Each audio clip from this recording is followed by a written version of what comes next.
Bonjour à tous, j'espère que vous allez bien. Aujourd'hui, je vous propose une recette de crème végétarienne à la vanille ultra crémeuse.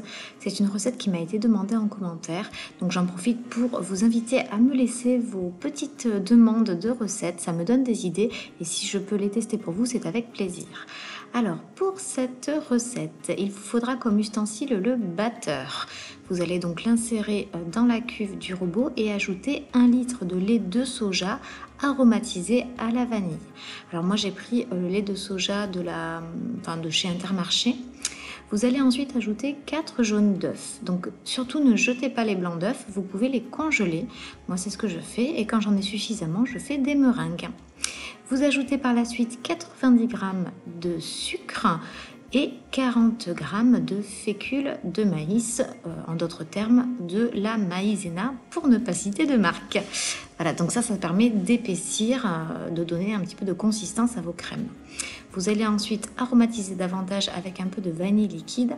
Encore mieux si vous avez des bâtons de vanille, vous en mettez un à l'intérieur que vous ouvrez délicatement et vous retirez les grains. Vous allez ajouter 2 sachets de sucre vanillé. Donc vous voyez, c'est très aromatisé vanille ce dessert, mais c'est vraiment délicieux. Par la suite, il vous reste donc à lancer le programme dessert tout simplement. Vous ne touchez pas la programmation, elle est déjà réglée comme il faut et vous enlevez le bouchon. Lorsqu'il vous reste à peu près 2 minutes 30, vous allez ajouter une brique de crème soja par l'orifice de votre robot. Voici donc après les 15 minutes à quoi ressemble votre préparation. Elle est encore assez liquide, ne paniquez pas. Elle va vraiment continuer de se figer en refroidissant et vous verrez la consistance une fois complètement refroidie.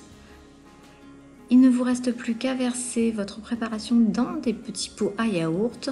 Moi, je n'en achète pas, hein, c'est des petits pots que j'ai conservés après achat de yaourt du commerce. Et voilà, là, ça n'est pas encore passé au frigo, ça a juste refroidi à l'air ambiant et vous voyez déjà que ça a bien figé. N'hésitez pas, cette recette est vraiment délicieuse et ultra crémeuse. À très bientôt!